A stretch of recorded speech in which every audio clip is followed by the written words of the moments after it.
University of Oxford, but originally I'm from Palo Alto, which is such a hippie town that the hippies retire from San Francisco. So I'm a computer scientist that I've gone into statistics, but I've studied biology, so it's a little bit confusing, so please bear with me. What I'm going to talk about tonight is Darwinian evolution in humans, specifically positive selection.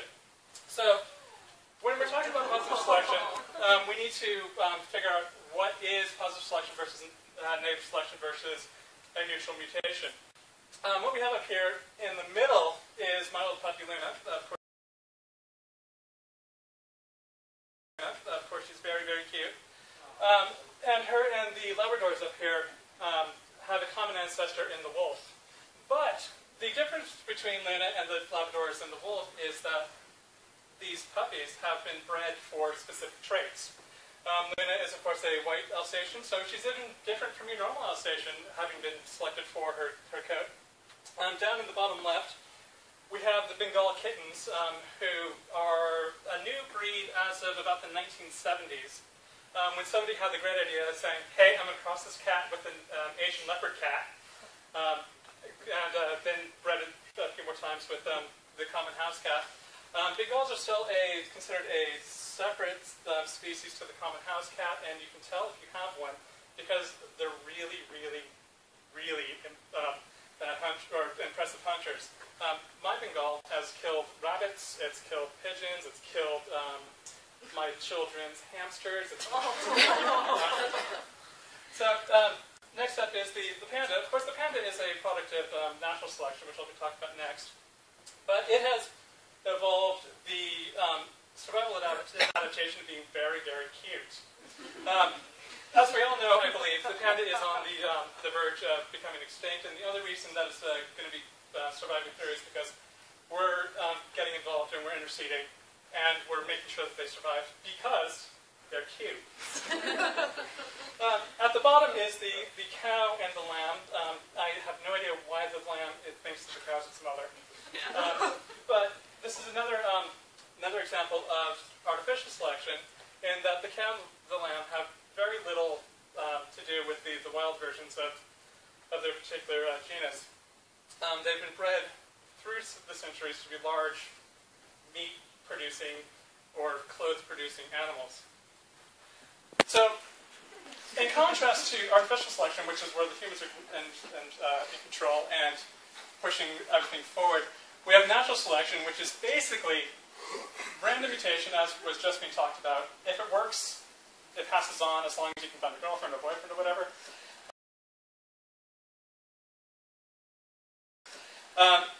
And throughout the generations, you will find that the species change to adapt to their current environments.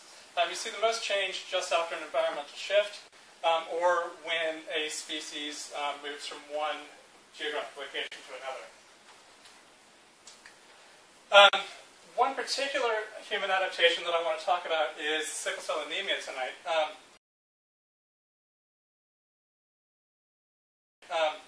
The old way of doing it was the biological way of doing it, where Dr. Allison in the 1950s looked at a map of people with sickle cell and looked at a map of people with malaria and said, wait a second, these are the same map. So that started an investigation into sickle cell anemia and how it affects malaria. And it's been under active research since the 1950s. I think it's still under active research.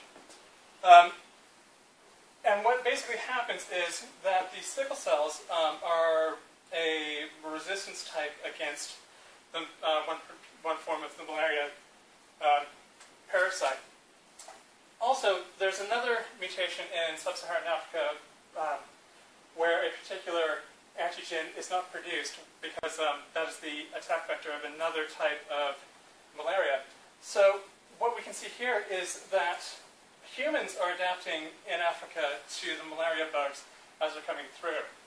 And we can start to see this by studying phylogenetic trees. So this is what I do.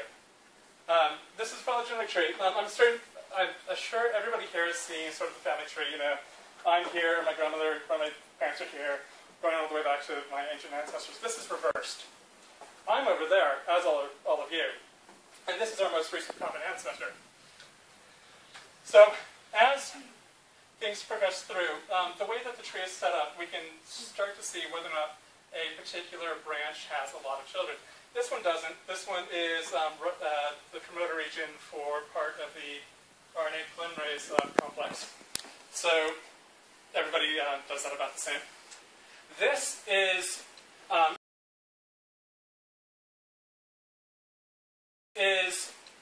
in Europeans, and we can see that the person here has most of the children on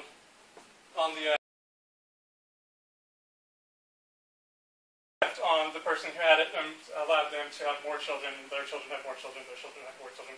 On and on and on. This is next to a antigen of unknown function, but since it is an antigen and since it is under what it appears to be significant selective pressure, we can probably say that this has something to do with infectious disease. The other one that I'm going to talk about tonight is lactose tolerance. Lactose tolerance is actually very, very rare outside of Europe.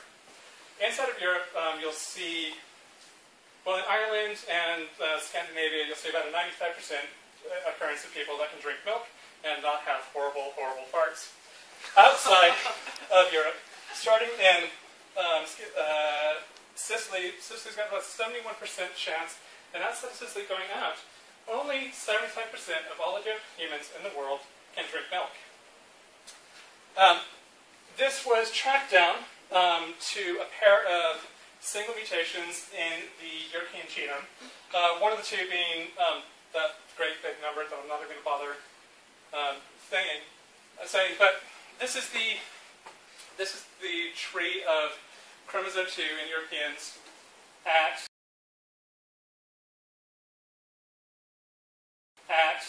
the promoter region for the lactase persistence mutation. So here is where everything kind of picked up and said, hey, I can drink milk, that's great, look at this. Cheese, cheeseburgers, bacon cheeseburgers, everything, it's fantastic. But the mutation was actually introduced up here, so which brings up another area of interest of mine that I'm going to be looking at, which is standing variation. Within a population, people will have a bunch of different mutations, and these mutations do a bunch of different things, but they won't always be useful at the time that you get them. They won't be deleterious, so you won't get rid of them, and they will just push through the population normally without any sort of anything behind them. It's kind of like if you had the Duffy mutation and there was no malaria around, you would probably lose it. If there is malaria around, you'll spread it through your children because you're the one that's going to survive. So with this one, it looks like, and I need to confirm this, I'm kind of in the middle of doing this, that the mutation for lactose tolerance came about before it was useful. So at some point, somebody said, hey, I've got cows. I can drink the milk. That's fantastic. Anyway, that's what I want to talk about. So thank you.